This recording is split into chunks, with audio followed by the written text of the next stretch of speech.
എല്ലാവർക്കും ജോ and G media എന്ന ഈ പ്രാർത്ഥനാ ചാനലിലേക്ക് സ്വാഗതം. നമുക്ക് ഒരുമിച്ച് കൃപാസനത്തിലെ പ്രത്യക്ഷീകരണ പ്രാർത്ഥന ഏറ്റുചൊല്ലി പ്രാർത്ഥിക്കാം. അമ്മേ, പരിശുദ്ധ അമ്മേ, ദൈവമാതാവേ, കൃപാസനത്തിലൂടെ ഞങ്ങൾക്കും ഞങ്ങളുടെ ദേശത്തിനും അമ്മ മാധ്യസ്ഥം തേടിത്തന്ന എല്ലാ അനുഗ്രഹങ്ങൾക്കും കൃപകൾക്കും ഞങ്ങളിപ്പോൾ ഹൃദയം നിറഞ്ഞ നന്ദി പറയുന്നു.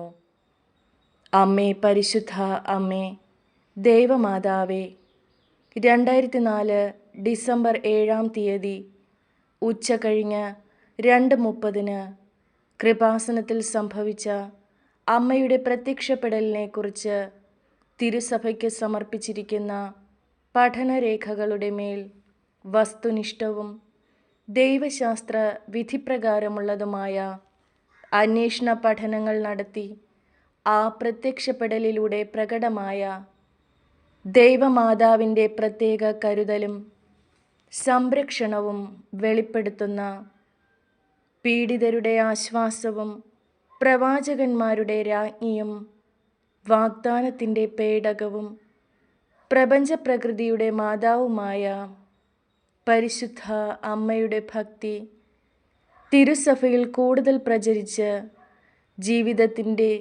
ദുരിത അവസ്ഥകളിൽ അകപ്പെട്ട് കഴിയുന്ന അനേകായിരം മക്കൾക്ക് ദൈവത്തിൻ്റെ സാന്നിധ്യവും സന്ധിപ്പും കൂടുതൽ അനുഭവിക്കുക വഴി ആത്മീയ വിശുദ്ധിയും ദൈവശക്തിയും കൈവരിക്കുവാൻ ഞങ്ങളുടെ കുടുംബങ്ങളെ ഇടയാക്കണമേ. അമ്മേ, പരിശുദ്ധ അമ്മേ, ഭൂസ്വർ ലോകങ്ങളുടെ രാജ്ഞിയായ അങ്ങേക്ക് ഭൗമസംരക്ഷണത്തിനായി പ്രപഞ്ചപ്രകൃതിയെ തന്നെ തിരുസഭ പ്രതിഷ്ഠിക്കുവാൻ ഈ പ്രത്യക്ഷീകരണം വഴി ഇടയാക്കണമേ. പരിശുദ്ധ അമ്മേ, ജപമാല മാതാവേ, സകല കൃപാസന പ്രാർത്ഥനകളോടും ചേർത്ത് ഞങ്ങളിപ്പോൾ പ്രാർത്ഥിക്കുന്ന ഈ കുടുംബത്തിൻ്റെ പ്രത്യേക നിയോഗവും ഇവിടെ നിങ്ങളുടെ നിയോഗങ്ങൾ സമർപ്പിച്ച് പ്രാർത്ഥിക്കുക. ഏറ്റവും വിശ്വാസത്തോടെ നിങ്ങളുടെ നിയോഗങ്ങൾ അമ്മയുടെ കരങ്ങളിൽ സമർപ്പിക്കുക.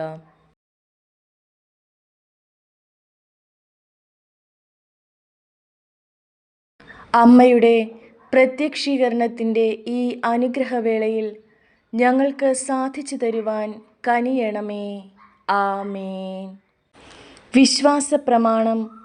സർവശക്തനായ പിതാവും ആകാശത്തിൻ്റെയും ഭൂമിയുടെയും സൃഷ്ടാവുമായ ദൈവത്തിൽ ഞാൻ വിശ്വസിക്കുന്നു.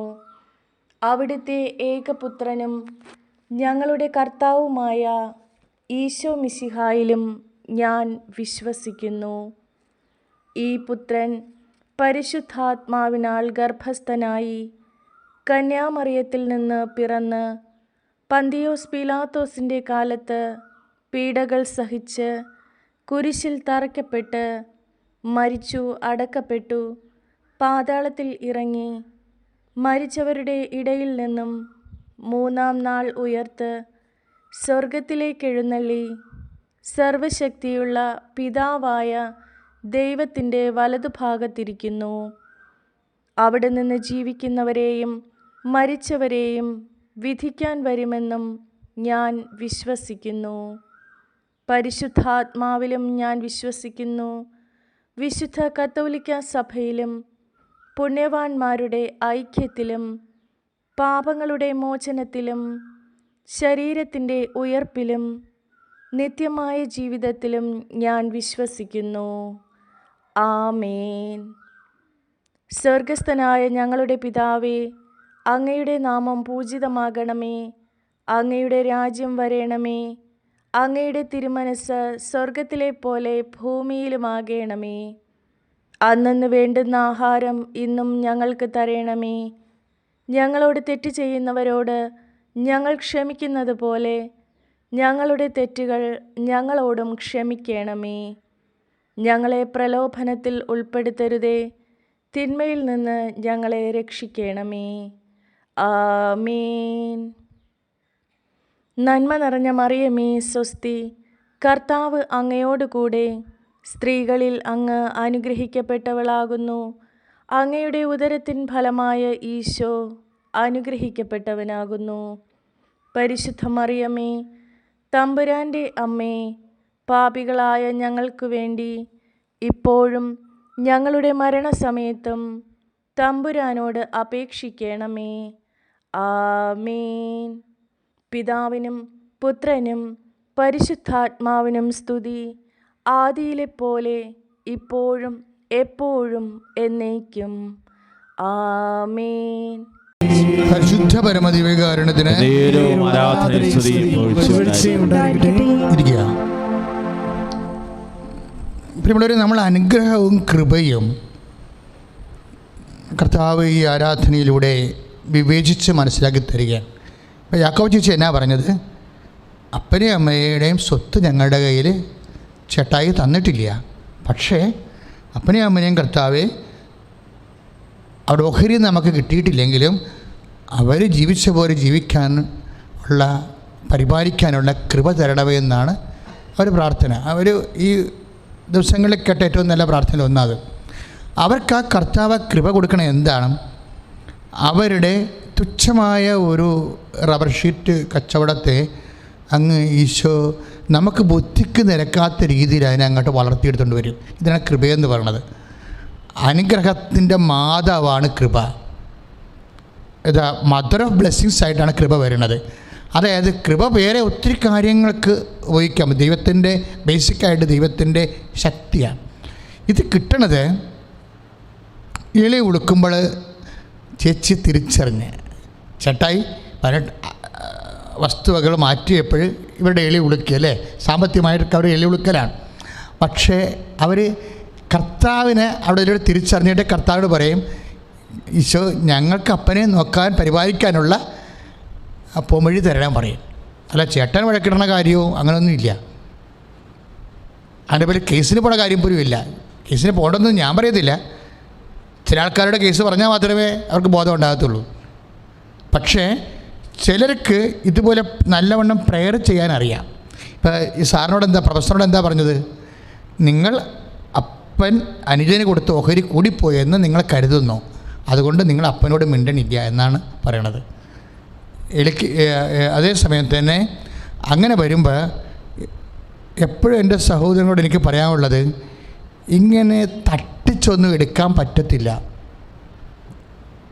അത് നമുക്കിങ്ങനെ വ്യാമോഹം തോന്നുന്നതാണ്. ചേട്ടൻ്റെ അടിച്ചു മാറ്റി, അനുജൻ്റെ അടിച്ചു മാറ്റി, അല്ലെങ്കിൽ ഇപ്പം ഇന്നലെ വേറെ ഒരു കേസ് വന്ന് എന്നുവെച്ചാൽ ഒരു മകളെ കല്യാണം കഴിച്ചു, എന്നിട്ട് അവൻ ഗൾഫിൽ പോയി. അവനറിയാമായിരുന്നു മക്കളുണ്ടാകത്തില്ലെന്ന്. കാര്യം അവനൊന്ന് ആദ്യം കല്യാണം കഴിച്ച് അതിനെ ഡൈവേഴ്സ് ചെയ്ത് ആണ് ഇതിനെ കല്യാണം കഴിച്ചിരിക്കുന്നത്. എന്നിട്ട് ഇവളുടെ കല്യാണം കഴിച്ച ദിവസം തന്നെ അന്ന് 2 ദിവസത്തിനുള്ളിൽ തന്നെ ഇവളുടെ പൊന്നെല്ലാം മേടിച്ച് അവൻ ലോക്കറിലാക്കി ചീട്ടാവൻ മേടിച്ചെടുത്തു. ചീട്ടാവൻ മേടിച്ചിട്ട് അവൻ വിദേശത്ത് പോയി. ഇവൾ IELTS തോറ്റെന്നും പറഞ്ഞുകൊണ്ട് പിന്നീട് ഇവളുടെ കാര്യം അവൻ തിരക്കണമില്ല. ഇപ്പം കേസിന് പോകണോ വേണ്ടെന്ന് എന്നോട് ചോദിക്കാൻ വേണ്ടി വന്നതാണ്. ഞാനൊരു മറുപടി പറഞ്ഞു കൊടുത്തിട്ടുണ്ട് പ്രാർത്ഥിച്ച്. അപ്പം എന്നാ സംഭവിച്ചു കഴിഞ്ഞാൽ, ഇങ്ങനെ തട്ടിക്കൽ അന്യൻ്റെ വസ്തുക്കൾ നമുക്ക് തട്ടിച്ചെടുക്കുമ്പോൾ നമുക്ക് എന്തോ കിട്ടിയെന്ന് നമുക്ക് തോന്നണത് തെറ്റാണ്, എന്തോ നഷ്ടപ്പെടുമെന്ന് തോന്നണതും തെറ്റാണ്. പറഞ്ഞ മനസ്സിലായ? ദൈവികമായ രീതിയിൽ അന്യൻ്റെ വസ്തുക്കൾ തട്ടിച്ചെടുക്കുമ്പോൾ നമുക്കെന്തോ കിട്ടിയെന്ന് തോന്നണതും തെറ്റാണ്. നഷ്ടപ്പെട്ടു പോയപ്പോഴേ ജീവിതം തീർന്നതെന്ന് തീരുമാനിക്കുന്നതും തെറ്റാണ്. എന്താ വിഷയം എന്ന് വെച്ച് കഴിഞ്ഞാൽ, ഇപ്പോൾ എന്നാ പറ്റിയത്? ഈ റബേക്കയല്ലേ ഈ സൂത്രം കാണിക്കണത്. റബേക്ക ആരാണ്? യാക്കോബിൻ്റെ ഏശാവിൻ്റെ അമ്മ. സൂത്രം എന്താണ് കാണിക്കണത്? അപ്പം വയസ്സായി, അപ്പം മിക്കവാറും താമസിയാതെ അപ്പനും മനസ്സിലായി, അപ്പം കണ്ണു കാണാൻ പാടില്ലാതെ ഇസഹാക്ക് കണ്ണു കാണാൻ പാടില്ല ഇരിക്കുക. അപ്പോൾ ഇസഹാക്കിന് ഇഷ്ടം കുറച്ച് അധ്വാനിക്കുന്ന ആളാണ്. ഇസഹാക്ക് റബേക്കയെ കാണുന്നത് തന്നെ വയലിൽ വെച്ചാണ് കാണുന്നത്. അവൻ വയലിൽ പണി ചെയ്ത് മടങ്ങണ സമയത്താണ് റബേക്കയെ കൊണ്ടുവരണത്. ഭൃത്യൻ, എബ്രാഹത്തിൻ്റെ ഭൃത്യൻ. ഇപ്പോൾ വയലിൻ്റെ സന്തതിയാണ് ഇസഹാക്ക്. ജോലി ചെയ്ത അവൻ ജീവിതത്തിൽ നേട്ടമുണ്ടാക്കിയത്. യാക്കോബ് അധികം പണിയൊന്നും ചെയ്യണ കൂട്ടത്തിലല്ല, അമ്മയെ മണിയടിച്ച് അങ്ങനെ ജീവിച്ച പാർട്ടിയാണ്. അതുകൊണ്ട് തന്നെ ഇവൻ ഇങ്ങനെ പോയാൽ ഗുണം പിടിക്കത്തില്ലെന്ന് റബേക്കയ്ക്ക് മനസ്സിലായി. അപ്പോൾ റബേക്ക പറഞ്ഞിടാ, ഒരു സംഭവം നടന്നിട്ടുണ്ട്. അപ്പനിപ്പോൾ പറയണ ഞാൻ കേട്ട്, അപ്പന് ഒരു വേട്ട പോയി ഇറച്ചി കൊണ്ടുവന്ന് പാകം ചെയ്ത് കൊടുത്ത യേശാവിനെ അനുഗ്രഹിക്കാമെന്ന് അപ്പം പറയണത് ഞാൻ കേട്ട്. ഉടനെ അത് കേട്ടതിന് ശേഷം ആ പാവപ്പെട്ട യേശാവ് അപ്പൻ്റെ ആ വാക്കും കേട്ട് വയലിലേക്ക് ഓടി വേട്ടയാടിക്കൊണ്ടിരിക്കുകയാണ്. പക്ഷെ അതിനുള്ളിൽ ഇവിടെ പണി പറ്റിച്ച് കളഞ്ഞു. എന്താ ചെയ്തത്? തൊഴുത്തിൽ നിന്ന് ആടിനെ പാകം ചെയ്ത് യേശാവിൻ്റെ ഉടുപ്പിട്ട് യാക്കോബിനെ റബേക്ക പ്രസൻറ്റ് ചെയ്തു ആരുടെ അടുത്ത്. ഇപ്പോൾ നമ്മളിങ്ങനെ കള്ളത്തരം കാണിക്കുമ്പോൾ ഏതാണ്ട് ആനക്കാരും ചെയ്ത പോലെയാണെന്ന്, ഒരു പണിയും നടക്കത്തില്ല. അതായത് യേശാന് അപ്പോൾ ഈ ഇസഹാക്ക് യേശാവിനെ ആണെന്ന് വിചാരിച്ചുകൊണ്ട് യാക്കോബിനെ കെട്ടിപ്പിടിക്കുന്ന സമയത്ത് ഇസഹാക്ക് പറയണൊരു വാക്കുണ്ട്. എന്താ പറയണത്? ഈ 27 ഉൽപ്പത്തി പുസ്തകം 27. കാര്യം ഈ അവിടെ ഉണ്ടായിരുന്ന ഇസഹാക്കിൻ്റെ ഈ യേശാവിൻ്റെ ഉടുപ്പ് എന്ന് പറയുന്നത് രോമക്കുപ്പായമാണ്. എന്താ ഈ ഇസഹാക്കിൻ്റെ ശരീരം മുഴുവൻ രോമമാണ്. ആ ജന്മം അങ്ങനെയാണ്. അതുകൊണ്ടാണ് യാക്കോബിന് അധികം രോമമൊന്നും ഇല്ലാത്ത സാധാരണ ശരീരമാണ്. അപ്പോൾ യാക്കോബിനെ കെട്ടിപ്പിടിക്കുമ്പോൾ യാക്കോബാണെന്ന് ഇസഹാക്കിന് മനസ്സിലാകും. അതുകൊണ്ട് യാക്കോബിൻ്റെ ശരീരം യേശാവിൻ്റെ പോലെ ആക്കാൻ വേണ്ടി രോമക്കുപ്പായം കൊണ്ടുവന്ന് ഇവനെ പൊതിയും. അത് ഇസഹാക്കിൻ്റെ ഉടുപ്പ് ആ ടൈപ്പാണ്. അവർ ഉടുപ്പ് ഉപയോഗിച്ചുകൊണ്ട് ഉടുപ്പ് ആ ടൈപ്പാണ്, കമ്പിളി പോലത്തെ ഉടുപ്പാണ്. അത് കൊണ്ടുവന്ന് റബേക്ക യാക്കോബിനെ പൊതിഞ്ഞ് കെട്ടും. എന്നിട്ട് രസകരമായ അപ്പവും കറിയും വെച്ച് കൊടുക്കുമ്പോൾ ഈ മനുഷ്യൻ അപ്പം കഴിച്ചിട്ട് യേശാവാണെന്ന് വിചാരിച്ചുകൊണ്ട് യാക്കോബിനെ കെട്ടിപ്പിടിക്കും. പക്ഷേ എന്നിട്ട് ഇവനെ അനുഗ്രഹിക്കണ മുമ്പ് ഈ മനുഷ്യൻ പറയുന്നൊരു വാക്കുണ്ട്. എന്താ പറയണത്?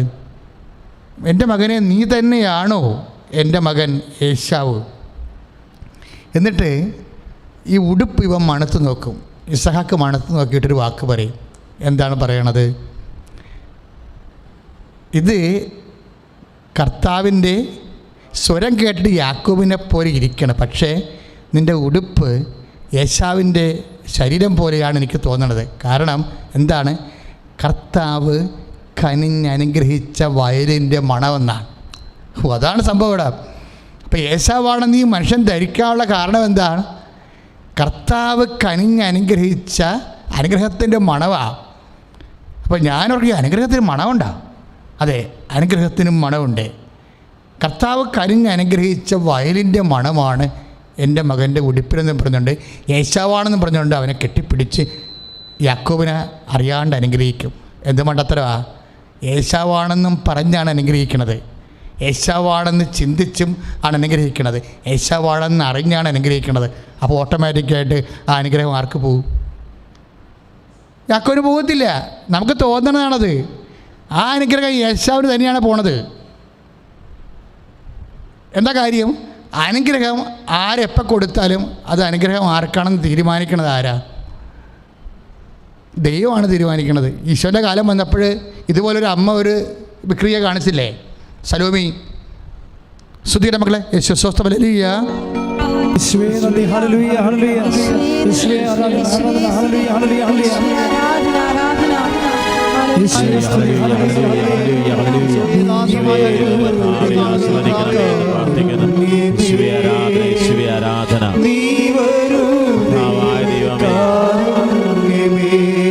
ഞങ്ങളെ അനുഗ്രഹിക്കണമേ. നഷ്ടപ്പെട്ടവരെ സമർപ്പിക്കുന്നു. ബാങ്കിലുള്ള അപേക്ഷിച്ചിരിക്കുന്നവരെ സമർപ്പിക്കുന്നു. സാമ്പത്തിക ഞെരുക്കത്തിലും കടക്കണിക്കുന്നവരെ സമർപ്പിക്കുന്നു. ആത്മഹത്യ പോലും ജീവൻ ചിന്തിക്കുന്നവരെ സമർപ്പിക്കുന്നു.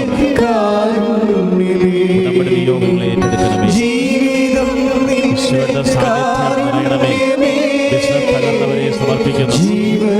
തൊഴിൽ പ്രതിസന്ധിയിലാണല്ലോ സമർപ്പിക്കുന്നു. ഇരിക്കും മക്കളെ. അതായത് ഈശോൻ്റെ കാലം വന്നപ്പോൾ ഇതുപോലെ 2 മക്കളെയും കൊണ്ടുവന്ന് അനുഗ്രഹിക്കണമെന്നും പറഞ്ഞുകൊണ്ട് നിൽക്കണുണ്ടായി. റബേക്കാക്ക് പകരം സലോമിയാ വരണമേ ഉള്ളൂ. സൗദി പുത്രന്മാരുടെ അമ്മ യാക്കോബിനെ യോഹന്നാനെയും കൊണ്ടുവരുന്നുണ്ട്. പിന്നെ ഒരാളെ മാത്രം അനുഗ്രഹിച്ചാൽ പോരെ, 2 പേരെ അനുഗ്രഹിക്കണമെന്നാണ് സലോമി പറയുന്നത്. റബേക്ക പറഞ്ഞത് യാക്കോബിനെ മാത്രം അനുഗ്രഹിച്ചാൽ മതിയെന്നാണ് പറഞ്ഞു. പക്ഷേ സലോമി പറയുന്നത് എന്താണ്? 2 മക്കളാണ് ഉള്ളത്, 2 മക്കളെ അനുഗ്രഹിക്കാൻ പറയും. പക്ഷേ എന്താ ഈശോ പറയണത് അവരോട്? 20-20 മുതൽ മത്തായിയുടെ സുവിശേഷത്തിൽ എന്താ പറയണത്? അനുഗ്രഹം ആർക്ക് കിട്ടണമെന്ന് മുകളിൽ നിന്ന് തീരുമാനം ഉണ്ടാകുമെന്ന് പറയണത്. ഇത് തീട്ടൂരമായിട്ട് ആരും കൽപ്പിച്ചു കൊടുത്തിരിക്കുന്ന പരിപാടിയല്ല. എൻ്റെ വലതുവശത്തോ ഇടതുവശത്തോ ഇരിക്കേണ്ട അധികാരം നൽകേണ്ടത് ഞാനല്ല. ആർക്ക് വേണ്ടി അത് നിശ്ചയിച്ചിരിക്കുന്നുവോ അവന് ലഭിക്കുമെന്നാണ്. അവിടെയാണ് പ്രശ്നം. ദൈവതീരുമാനം അങ്ങനെ കിടക്കണത്. പിന്നെ യാക്കോബിന് അനുഗ്രഹം കിട്ടിയെന്ന് എങ്ങനെയാണ് പറയണത്? യേശാവിനെയാണ് നിശ്ചയിച്ചാണ് ഈ ഇസഹാക്ക് അനുഗ്രഹിച്ചിട്ടുണ്ടെങ്കിൽ ഓട്ടോമാറ്റിക്കായിട്ട് അനുഗ്രഹം ആർക്ക് കിട്ടിക്കാണും? ഇസഹാക്കിനെ കിട്ടത്തിക്ക് എന്ത് ഈ യേശാവിനെ കിട്ടിയിട്ടുള്ളൂ. സത്യമാണല്ലോ അത്. മറ്റവൻ നാട് വിട്ടു പോയില്ലേ? മറ്റവന് വീടും വിട്ട് നാടും വിട്ടില്ല. അവരെന്ത് അനുഗ്രഹം കിട്ടിയെന്നായി പറയണത്? യാക്കോബിനൊന്നും കിട്ടില്ല. അനുഗ്രഹം കിട്ടിയത് വീട്ടിൽ നിന്ന് അമ്മയുടെ കൂടെ അപ്പൻ്റെ കൂടെ ജീവിക്കാൻ കഴിഞ്ഞതും വീട്ടിലെ മുഴുവൻ സമ്പത്തും ഓഹരിയും എല്ലാം കിട്ടിയത് ആർക്കാണ്? യേശാവിനാണ് കിട്ടിയിരിക്കണത്. മറ്റവൻ നാട് വിട്ടു പോയി. അവനൊന്നും കിട്ടിയില്ല. അവൻ നാട് വിട്ടു പോയി, ജീവനും കൊണ്ട് ഓടിയവൻ. പിന്നെ എങ്ങനെയാണ് യാക്കോബിനെ അനുഗ്രഹിച്ചെന്ന് പറയണത്? കാപട്യം കാണിച്ചുകൊണ്ട് ദൈവത്തിൻ്റെ അനുഗ്രഹം തട്ടിയെടുക്കാമെന്ന് ആരും വിചാരിക്കരുത്. ഇപ്പം സ്വത്ത് കുറഞ്ഞു പോയെന്ന് വിചാരിച്ചുകൊണ്ട് ചേട്ടൻ എന്നെ പറ്റിച്ചു, അനുജൻ എന്നെ പറ്റിച്ചു എന്നല്ല പറയേണ്ടത്. ദൈവം എൻ്റെ എളി ഉളുക്കിയിരിക്കുന്നു. സമ്പത്തിനേക്കാളും വീട്ടിലുണ്ടായിരുന്ന ഭാഗവുടമ്പടിയുടെ ഏറ്റക്കുറച്ചിലിനേക്കാളും ദൈവത്തിൻ്റെ കൈകളിൽ തൊട്ടിട്ട് എന്നെ അനുഗ്രഹിക്കാതെ ഞാൻ വിടച്ചില്ലെന്ന് എന്ന് നീ കർത്താവിനെക്കുറിച്ച് പറയുന്നു, അന്ന് നീ അനുഗ്രഹിക്കപ്പെടും. ശ്രുതിക്കട്ടെ. കരങ്ങൾ ഉയർത്തിക്കൊണ്ട് കർത്താവേ, ഇപ്പോൾ ഞങ്ങൾ പറയുന്നു കർത്താവേ, കർത്താവേ എന്നെ അനുഗ്രഹിക്കാതെ അങ്ങേ ഞാൻ വിടില്ല കർത്താവേ, എന്നെ അനുഗ്രഹിക്കാതെ ഞാൻ അങ്ങേ വിടില്ല കർത്താവേ. ഈശോയെ സ്പർശിക്കണമേ എന്ന് പ്രാർത്ഥിക്കുന്നു, അനുഗ്രഹിക്കണമേ എന്ന് പ്രാർത്ഥിക്കുന്നു.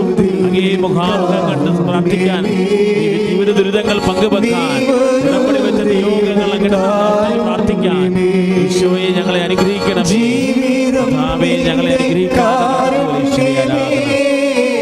ആരാധന, ആരാധന, ആരാധന,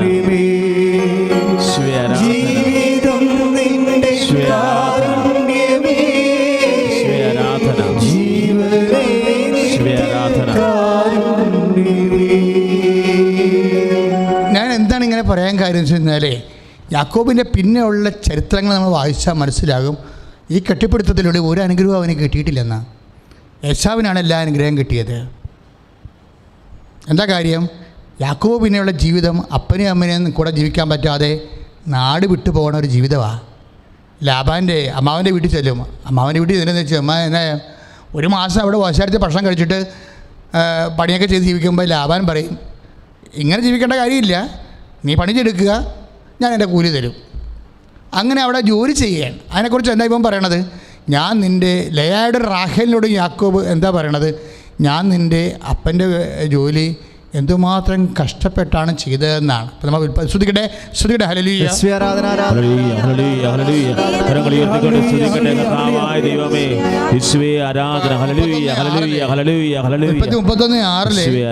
ഞാൻ എന്തുമാത്രം എൻ്റെ കഴിവ് മുഴുവനും എടുത്താണ് ഞാൻ കഷ്ടപ്പെട്ടത്. അവസാനം കിട്ടിയതല്ല, കെട്ടിപ്പിടിച്ചപ്പോൾ കിട്ടിയതല്ലെന്ന്. അതാണ് യാക്കോബ് പറയണത്. എന്നെ അപ്പം കെട്ടിപ്പിടിച്ചോണ്ട് കിട്ടിയതല്ല. 31:6 എൻ്റെ കഴിവ് മുഴുവനും എടുത്ത് മരണപ്പണി ചെയ്താണ് എനിക്ക് 40 പശു, 200 ആട്, 200 കോലാട്, ഇത്രയും സാധനം യേശാവിന് കാണിക്കായിട്ട് പകുതി ഓഹരി കൊടുക്കുകയാണ്. അവൻ്റെ ഓഹരിയാണെന്ന് പറഞ്ഞുകൊണ്ട് കൊടുക്കുകയാണ്. യേശാവിൻ്റെ കാണാൻ പോകണല്ല. ഇപ്പം നേരത്തെ കൊടുത്ത് വിടുമ്പോൾ 40 കഴുത, ഓട്ടക്കഴുത. അപ്പം ഇങ്ങനെ കുറേ സംഭവങ്ങളൊക്കെ ആയിട്ട് നേരത്തെ കൊടുക്കുകയാണ്. അപ്പം ഇതൊക്കെ എങ്ങനെ ഉണ്ടാക്കിയതാണ്? എൻ്റെ കഴിവ് മുഴുവനും, അപ്പം കെട്ടിപ്പിടിച്ചുകൊണ്ടുണ്ടായതല്ല ഇത്, എൻ്റെ കഴിവ് മുഴുവനും എടുത്ത് കഠിനാധ്വാനം ചെയ്താൽ ഉണ്ടായത്. അതെന്താ കാര്യം? ശാപമാണ്. എങ്ങനെ ശാപം വന്നതാണ്? അനുഗ്രഹമല്ല കിട്ടിയത്. ആ കെട്ടിപ്പിടുത്തത്തിലൂടെ ശാപമാണ് കിട്ടിയത്. എങ്ങനെ വന്ന ശാപമാണത്? ഉൽപ്പത്തി പുസ്തകത്തിൽ ശ്രുതിക്കട്ടെ. ഹല്ലേലൂയ.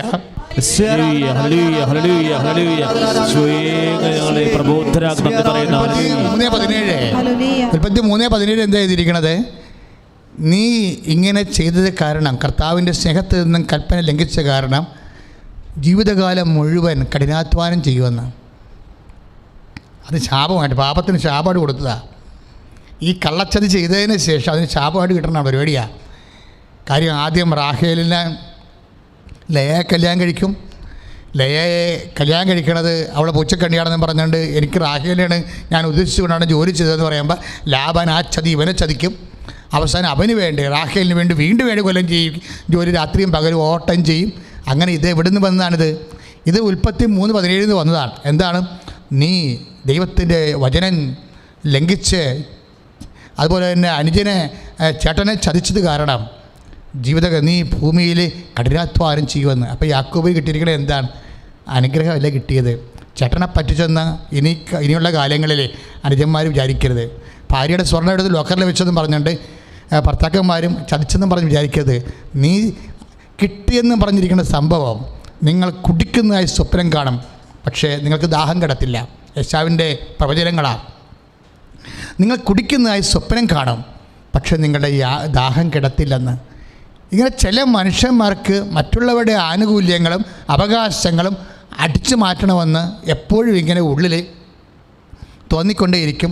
അവരതുപോലെ ചതിയും വഞ്ചനയും കാണിച്ചുകൊണ്ടേയിരിക്കും. അപ്പം നിങ്ങൾ എന്നോട് അതെന്താ കാര്യം എന്നറിയാമോ? ഈ യാക്കോബ് തിരിച്ചു വരുമല്ലോ, യാബോക്ക് നദിയുടെ തീരത്ത് ഭാര്യയും കുഞ്ഞുങ്ങളെയും കൊണ്ടുവന്ന് ആക്കിയിട്ട് അപ്പുറത്ത് പോയി അവൻ ഉറങ്ങണ രാത്രിയിലാണല്ലോ ഈ മലപ്പിടുത്തം വന്നത്. അപ്പോഴേ ഏശാവ് ഇവരെ കൊല്ലാനിരിക്കണമെന്ന് പണ്ട് റബേക്ക പറഞ്ഞിട്ടുണ്ട്. അപ്പം അവൻ്റെ മനസ്സ് തണുപ്പിക്കാൻ വേണ്ടി ഇവൻ്റെ പകുതി ഓഹരി അവന് കൊടുക്കാൻ വേണ്ടിയാണ് ഭൃത്യന്മാരെ കൊണ്ടുപോയി വിടണത്. മുൻപേ വിടും. അവസാനം ഏശാവുമായിട്ട് കണ്ടുമുട്ടുന്ന സമയത്ത് അവൻ കെട്ടിപ്പിടിച്ചിട്ട് ചോദിക്കും, അനുജ ഇതൊക്കെ എന്താ, ഇതെന്തിനാണെന്ന് ചോദിക്കും. ഇതെല്ലാം അങ്ങേക്കുള്ളതാണെന്ന് പറയും.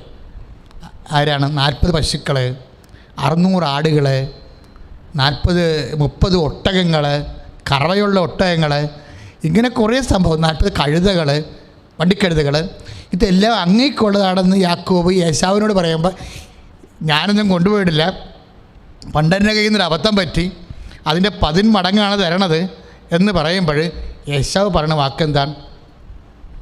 ഇതെല്ലാം എനിക്ക് ആവശ്യത്തിനുണ്ടെന്ന്. അതിൻ്റെ അർത്ഥം എന്താണ്? ഏശാവിൻ്റെ അനുഗ്രഹമൊന്നും നഷ്ടപ്പെട്ടില്ലെന്ന്. അനുജനെ കെട്ടിപ്പിടിച്ചെന്ന് പറഞ്ഞുകൊണ്ട്, അനുജൻ ചേട്ടനാണെന്നും പറഞ്ഞുകൊണ്ട്, അപ്പനെ കൊണ്ട് കെട്ടിപ്പിടിപ്പിച്ചെന്നും പറഞ്ഞുകൊണ്ട് ഒന്നും നഷ്ടപ്പെട്ടിട്ടില്ലെന്നാണ് പറയണത്. ശ്രുതികട ഹല്ലേലൂയ.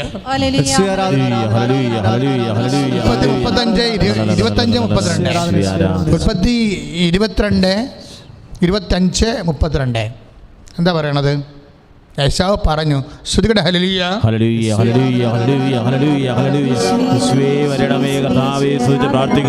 ഇതെല്ലാം എനിക്ക് വേണ്ടുവോളം ഉണ്ട്. അതിൻ്റെ അർത്ഥം എന്താണ്? യേശാവിൻ്റെ അനുഗ്രഹങ്ങളൊന്നും ഇസഹാക്ക് കെട്ടിപ്പിടിച്ചു എന്ന് പറഞ്ഞത് യേശാവാണെന്ന് വിചാരിച്ചാണ് കെട്ടിപ്പിടിച്ചിരിക്കുന്നത്. ആ അനുഗ്രഹം യേശാവിന് തന്നെ. യാക്കോബ് നാട് വിട്ടുപോയി, അവനും ഒന്നും കിട്ടിയില്ല, ശാപമാണ് കിട്ടിയത്. എന്താണ്? അപ്പോൾ പലപ്പോഴും പല തരികിട പരിപാടികളും നമ്മൾ ചെയ്തെന്ന് വിചാരിച്ചുകൊണ്ട് നമ്മൾ എല്ലാം നേടിയെന്ന് ധരിക്കരുത്. എന്ത് നേടിയെടുത്താൽ അവസാനം എളി ഉളുക്കുമ്പോൾ അപ്പോഴാണ് നമ്മൾ നേടണത്. അപ്പോഴെന്താ തിരിച്ചറിയണം. തകർച്ച വരുമ്പോൾ തിരിച്ചറിയണം. എന്താണ്? ശാപമല്ല, അനുഗ്രഹമാണ്. എന്നെ അനുഗ്രഹിച്ചിട്ടല്ലാതെ ഞാൻ വിടത്തില്ലെന്ന് എപ്പോഴാണ് യാക്കോബ് ദൈവത്തിൻ്റെ കൈകളിൽ പിടിച്ചുകൊണ്ട് ദൈവത്തെ തനിക്കാലങ്ങളിലെല്ലാം മൽപ്പിടുത്തം നടത്തുകയായിരുന്നു. എങ്ങനെയാണ് മൽപ്പിടുത്തം നടത്തിയത്? ഏശാവിൻ്റെ ഓഹരി അടിച്ചു മാറ്റാൻ വേണ്ടി ഒരു മൽപ്പിടുത്തം നടത്തി. തിന്മകളുമായിട്ട് സത്യസന്ധമായ ജീവിതവുമായിട്ട് അവനൊരു മൽപ്പിടുത്തം, തിന്മയുടെ മൽപ്പിടുത്തം നടത്തി. അവൻ്റെ വൈഫിനെ പോലും അവൻ ആ കള്ളത്തരം പഠിപ്പിച്ചിരിക്കുക. കുലദൈവങ്ങളെയും കുടുംബദൈവങ്ങളെയും കട്ടുകൊണ്ട് പോന്നിട്ട് ലാബാൻ പുറകെ അന്വേഷിച്ചുകൊണ്ട് വരുമ്പോൾ അവൾ കയറി അതിൻ്റെ പുറത്തിരിക്കും, ഒരെൻ്റെ പുറത്തിരിക്കും. എന്താ പറയുക, എനിക്ക് മാസപ്പതിവാണെന്ന് പറയും. കാര്യം ആ ഭർത്താവ് കള്ളത്തരം കാണിക്കാൻ വേണ്ടി അവനെ ഭാര്യനെയും പഠിപ്പിക്കാൻ. ഇവൻ ടോട്ടലൊരു ഒരു തോൽവിയാണ് ഇവൻ യാക്കോബ്. ഇങ്ങനെ ജീവിതകാലം മുഴുവനും കണ്ടവൻ്റെ സ്വത്ത് അടിച്ചു മാറ്റാൻ വേണ്ടി ഓരോരോ കള്ളത്തരങ്ങളും വഞ്ചനകളും കാണിച്ചാണ് ലാബാൻ്റെ ആടുകളെല്ലാം ഇവൻ അടിച്ചു മാറ്റിയത്. എങ്ങനെയാണ്? കൊഴുത്ത ആടുകൾ. അവനൊരു തീരുമാനമെടുത്ത്. എന്ത് തീരുമാനമെടുത്ത്? എൻ്റെ ഓഹരി എന്ന് പറയണത് പുള്ളികളുള്ള ആട് അങ്ങയുടെ ഓഹരി, പ്രസവിക്കണ പുള്ളിയുള്ള ആട് എൻ്റെ ഓഹരി, പുള്ളിയില്ലാത്ത ആട് ലാബാൻ്റെ അമ്മാവൻ്റെ ഓഹരി എന്നും പറഞ്ഞൊരു തീരുമാനമെടുത്ത് അയാളെ സമ്മതിച്ചത്. ഇവൻ എന്നാ ചെയ്ത്? വെള്ളം കുടിക്കാൻ വേണ്ടി ആടുകൾ വരുമ്പോൾ ഇണയേരും. അപ്പോൾ കൊണ്ടുവന്ന് ബദാമിൻ്റെ കമ്പുകൾ കടിച്ചു പറിച്ചിട്ട് പുള്ളി കുത്തിയ കളമ്പുകൾ കൊണ്ടുവന്ന് അതിന് മുമ്പിൽ കുത്തിവെക്കും. അപ്പം നല്ല കൊഴുത്ത ആട് വരുമ്പോൾ മാത്രമേ അത് കുത്തിവെക്കത്തുള്ളൂ. എലിമ്പിച്ച ആടുകൾ വന്നാൽ അവൻ കുത്തിമാറ്റത്തില്ല. അപ്പോൾ എലിമ്പിച്ച ആടുകൾ ഇണചേരണത് അവസാനം ലാബാനുമായും കൊഴുത്ത പുള്ളിയുള്ള ആടുകൾ ഇവൻ്റെതുമായി. അങ്ങനെയാണ് ഇവൻ സ്വത്തടിച്ച് മാറ്റണത്. ഇങ്ങനെ മുഴുവൻ ഇവൻ ജീവിതകാലം മുഴുവൻ അഥർവവുമായിട്ട് മൽപ്പിടുത്തമായിരുന്നു.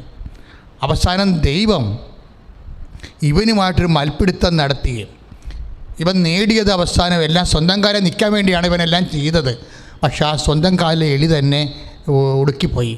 നമ്മുടെ രോഗങ്ങൾ, നമ്മുടെ തകർച്ചകൾ, വേണ്ടാത്ത സമയത്തൊക്കെ തീരുമാനം കൊണ്ടാകുന്ന തകർച്ചകൾ, അല്ലെങ്കിൽ നമ്മുടെ മക്കൾ വിശ്വാസം നിരക്കാതെ ബന്ധങ്ങളിൽ പോകുമ്പോൾ എലി ഉളുക്കുകയാണെന്ന് മനസ്സിലാകണം. വിശ്വാസം നമ്മുടെ ജീവിതത്തിൽ ഒരു എലി ഉളുക്കുമ്പോഴേ നമ്മുടെ മക്കളെ, നമ്മുടെ വിശ്വാസം നിരക്കാത്ത, കുടുംബത്തിൻ്റെ ചൈതന്യം നിരക്കാത്തൊരു ബന്ധങ്ങളിൽ പോകുമ്പോൾ ഈ മൽപ്പിടുത്തത്തിൽ നമ്മുടെ എലി ഉളുക്കിയെന്നർത്ഥം. ആവശ്യമില്ലാത്തൊരു ഓർഡർ ചെയ്ത് നമ്മൾ ഓർഡർ വിട്ട് കഴിഞ്ഞപ്പോൾ ഉടനെ ബാങ്കിൽ നിന്ന് ലോൺ എടുത്ത് ഓർഡർ വിട്ട് അപ്പോൾ ലോക്ക്ഡൗണായി. ചരക്ക് പോവുകയും ചെയ്ത് കാശ് കിട്ടുകയുമില്ല. എലി ഉളുക്കണ എല്ലാ ജീവിത ആവശ്യങ്ങളിലും നമ്മൾ ദൈവത്തെ കയ്യേക്കരി പിടിക്കണം. ഞാൻ വിട്ടത്തില്ലെന്ന് പറയണം. പലപ്പോഴും നിർഭാഗ്യവശാൽ എലി ഉളുക്കുമ്പോഴാണ് നമ്മൾ ദൈവത്തെ വിടണത്. എന്നിട്ട് കൂടുതലും മന്ത്രവാദത്തിനും ആഭിചാരത്തിനും പോകും, ദൈവത്തെ വിടുകയാണ്. അങ്ങനെയല്ല സംഭവം. എലി ഉളുക്കുമ്പോൾ സ്വന്തം കാര്യം നിൽക്കാൻ പറ്റാത്ത അവസ്ഥ വരുമ്പോൾ ദൈവത്തെ കയറി പിടിക്കണം. എന്താണ്? എന്നെ അനുഗ്രഹിച്ചിട്ടല്ലാതെ ഞാൻ വിടത്തില്ല. അപ്പോഴാണ് ദൈവം അവനെ അനുഗ്രഹിക്കുന്നത്. അതാണ് അനുഗ്രഹം, അല്ലാതെ കട്ടെടുക്കണമല്ല അനുഗ്രഹം. യാക്കോബിന് അനുഗ്രഹം തുടങ്ങണം, ദൈവം അവനെ അനുഗ്രഹിക്കണം. അവൻ്റെ എലി ഉളുക്കിയ കാലത്ത് ദൈവം അവനെ അനുഗ്രഹിച്ചു. ഇനി നിൻ്റെ പേര് ഇസ്രായേൽ എന്നാണ്. കാര്യം എന്താണ്? നീ മൽപ്പിടുത്തം ചെയ്ത് വിശ്വാസത്തിൽ വിജയം പ്രാപിച്ചു. അത് വിശ്വാസത്തിലൊരു ജനതയുടെ അപ്പനായി നീ മാറും. അപ്പോൾ ദൈവത്തെ അവൻ തിരിച്ചറിഞ്ഞു. അതാണ് സംഭവം. തന്നോട് മൽപ്പിടുത്തം നടത്തിയ ആളെ തിരിച്ചറിയുമ്പോഴാണ് നമ്മൾ ദൈവത്തിൻ്റെ ജനമായി മാറണത്, സ്വന്തം ജനതയായി മാറണത്. ദൈവവേദരെ, എൻ്റെയും നിൻ്റെയും ജീവിതത്തിലെ കഴിഞ്ഞ കാലങ്ങളിലെ പലതരത്തിലുള്ള ജീവിത സാഹചര്യങ്ങളിലെ നമ്മൾ നേടിയെടുത്തതെല്ലാം നമ്മുടെ കഴിവ് കൊണ്ടാണെന്ന് വിചാരിച്ചുകൊണ്ട് സ്വന്തം കാലം നിൽക്കാൻ വേണ്ടി നമ്മൾ കാണിച്ചു കൂട്ടിയ കസരത്തുകൾ, മറിമായങ്ങൾ, പിന്നീടുണ്ടായിട്ടുള്ള എലി ഉളുക്കുന്ന പോലെയുള്ള തകർച്ചകൾ, അപ്പോഴ് ദൈവത്തെ തിരിച്ചറിഞ്ഞുകൊണ്ട് ദൈവത്തെ പിരിവിടാതെ ശരണപ്പെടാൻ കഴിഞ്ഞാൽ നിൻ്റെ അനുഗ്രഹത്തിൻ്റെ പുതിയ കാലം തുടരും. അതാണ് നീ അനുഗ്രഹത്തിൻ്റെ കാലമെന്ന് പറയുന്നത്. അല്ല വഞ്ചിച്ചതെടുത്തതും പറ്റിച്ചെടുത്തതും അല്ല, മറിച്ച് ദൈവം നിന്നെ അനുഗ്രഹിക്കുമ്പോഴാണ് നിൻ്റെ അനുഗ്രഹത്തിൻ്റെ കാലം തുടരുന്നത്. അതാണ് യാക്കോബിനെ ഇസ്രായേലാക്കുന്നത്. സ്തുതിക്കട്ടെ. ഹല്ലേലൂയ.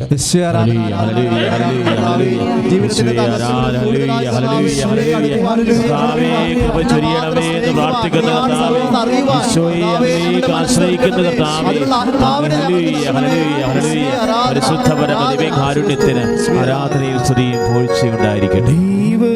കരങ്ങൾ തുറന്നു പിടിച്ചുകൊണ്ട്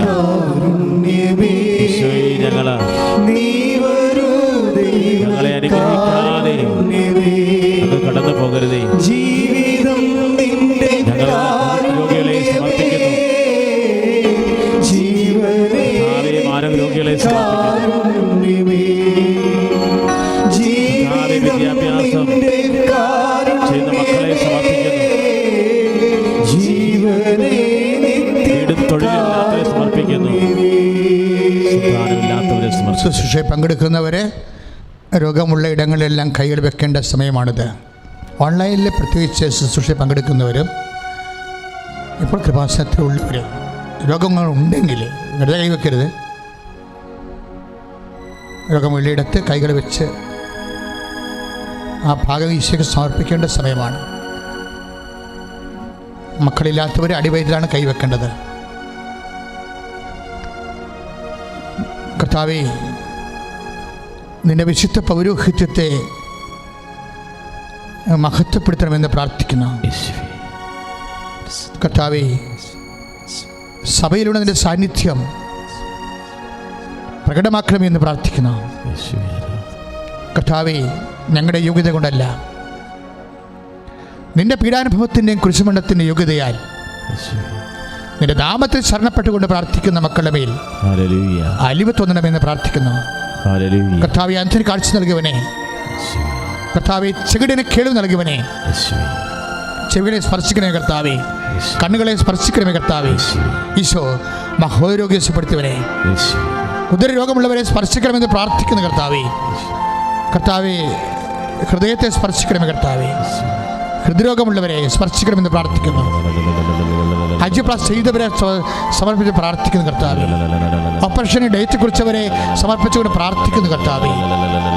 കരരോഗികളെ സ്പർശിക്കണമെന്ന് പ്രാർത്ഥിക്കുന്നു കർത്താവേ. പിടിക്കായുടെ രോഗികളെ കർത്താവെ സമർപ്പിച്ച് പ്രാർത്ഥിക്കുന്നു കർത്താവേ. എൻ്റെ കർത്താവിൻ്റെ ഉന്നതമായ നാമത്തിൽ, സഭയുടെ അധികാരത്തിൽ, കുരിശിൻ്റെ അടയാളത്തിൽ, ദൈവശക്തിയാൽ മാരകരോഗങ്ങളെ ഈശോ നാമത്തിൽ സൗഖ്യമാകട്ടെ.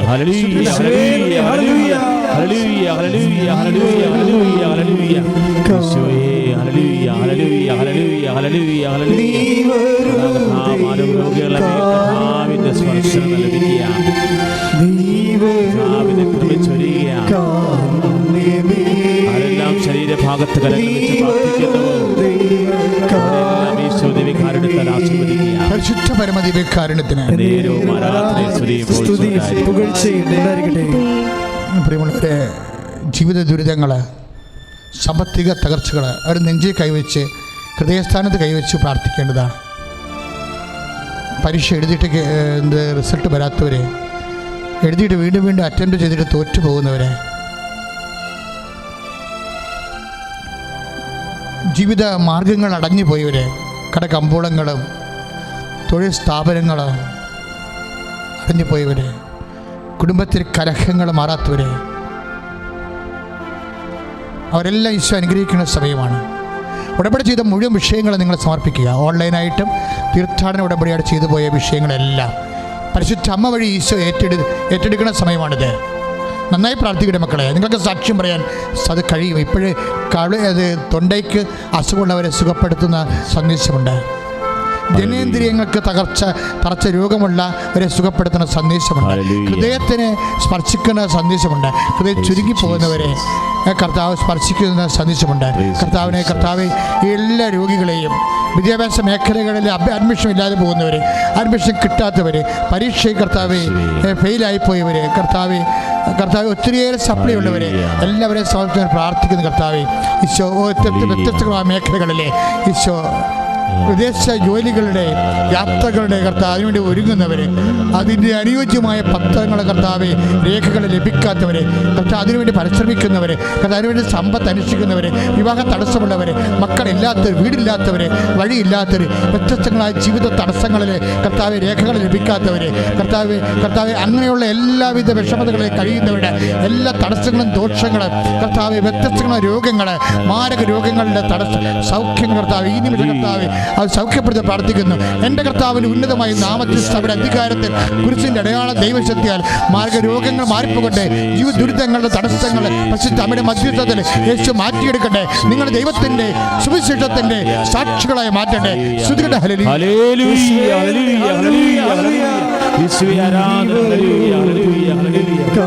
ജീവിത ദുരിതങ്ങളുടെ ആശീർവാദം നൽകുകയാണ്. സമാപന ആശീർവാദം സ്തുതിക്കട്ടെ, അതിശക്തമായി സ്തുതിക്കട്ടെ. കരങ്ങൾ ഉയർത്തിക്കൊണ്ട് പറയട്ടെ, കർത്താവേ എന്നെ അനുഗ്രഹിക്കാതെ, കർത്താവേ എങ്ങനെ വിടില്ലെന്ന് പറയട്ടെ. കർത്താവ് അതിനെ ആശീർവദിക്കുകയാണ്. മാരക രോഗികളെ യേശു ആശീർവദിക്കുകയാണ്. കുടുംബ സമാധാനമില്ലാത്തവരെ യേശു ആശീർവദിക്കുകയാണ്. ഉടമ്പടിയിൽ 6 നിയോഗങ്ങളുടെ മേൽ ദിവ്യകാരുണ്യത്തിന് ഉത്തരവാദിയാണ്.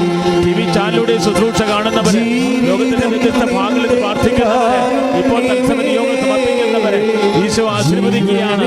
തീരാവ്യാധിയിൽ കഴിയുന്നവര് ഈശോ സ്പർശിക്കുകയാണ്. വിദ്യാഭ്യാസ മേഖലകള്, തൊഴിൽ മേഖലകൾ ഈശോ ആശീർവദിക്കുകയാണ്. കോവിഡ് രോഗികളെ ഈശോ സുഖപ്പെടുത്തുകയാണ്.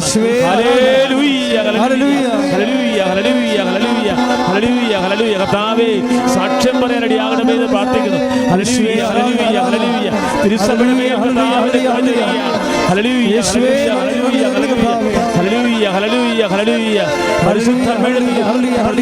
തിരുസഭ ഏറ്റെടുക്കുന്നതിന് പ്രാർത്ഥിക്കുന്നു. Hallelujah, hallelujah, hallelujah. പരിശുദ്ധ പരമ ദിവ്യകാരുണ്യത്തിന് ആരാധനയും സ്തുതിയും പുകഴ്ചയും ഉണ്ടായിരിക്കട്ടെ. പരിശുദ്ധ പരമ ദിവ്യകാരുണ്യേശ്വരനും ആരാധനയും സ്തുതിയും പുകഴ്ചയും ഉണ്ടായിരിക്കട്ടെ. പരിശുദ്ധ പരമ ദിവ്യകാരുണ്യേശ്വരനും ആരാധനയും സ്തുതിയും പുകഴ്ചയും ഉണ്ടായിരിക്കട്ടെ. പ്രിയമുള്ളവരെ, ഉടമ്പടി ധ്യാനം ഇപ്പോൾ ശുശ്രൂഷയിലായിരിക്കുന്നവരും പിന്നീട് കാണുന്നവരെല്ലാം ഇത് ഷെയർ ചെയ്യണം. ലോകമെങ്ങും പോയി സുവിശേഷം പ്രഘോഷിക്കുന്നതിൻ്റെ ഭാഗമാണ്. ഒരൊറ്റ ഷെയറിങ്ങിലൂടെ 10,000ങ്ങളിലേക്ക് കർത്താവിൻ്റെ സുവിശേഷം എത്തിക്കാൻ നിങ്ങൾക്ക് കഴിയും. അതിലൂടെ കർത്താവ് നിങ്ങളെ സമർത്ഥമായി അനുഗ്രഹിക്കും. പതിവുപോലെ സായാഹ്നമുള്ള നിയോഗ ജപമാലയും മരിയൻ ഉടമ്പടി നിവേദനയും ദിവ്യകാരുണ്യ ആരാധനയും ആശീർവാദം നിങ്ങൾക്കുണ്ടായിരിക്കും. 5:15 തന്നെ ഇന്ന് വൈകുന്നേരം ശുശ്രൂഷകൾ ആരംഭിക്കും. പ്രാർത്ഥനാപൂർവമായിരിക്കുക. ദൈവാനുഗ്രഹം നൽകിയിട്ടുള്ളതെല്ലാം, അനുഗ്രഹങ്ങൾ ലഭിച്ചതിനെല്ലാം നിങ്ങൾ കൃപാസനത്തിലെത്തി സാക്ഷ്യപ്പെടുത്തേണ്ടതാണ്.